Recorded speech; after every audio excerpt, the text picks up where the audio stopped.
নমস্কার বন্ধুরা, আজ আমি দুপুরবেলায় ছেলের জন্য বানিয়েছি ভেজ মুগ ডাল।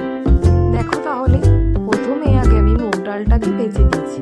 ভেজে নেওয়ার পরে প্রেসার কুকারে বসিয়ে ঘি দিয়ে তাতে জিরে ফোড়ন এবং আদা কষে দিয়ে তাতে আলু, গাজর, বিনস আর একটা শিম দিয়ে নাড়াচাড়া করে, লবণ হলুদ দিয়ে নাড়াচাড়া করে তাতে আগে থেকে ভেজে রাখা মুগ ডালটা দেওয়ার পরে জল দিয়ে আমি ঢাকা দিয়েছি। ঢাকা দেওয়ার পরে 4টে সিটি হলে নামিয়ে নিয়েছি। তারপরে আমার রেডি হয়ে গেছে মুগ ডাল।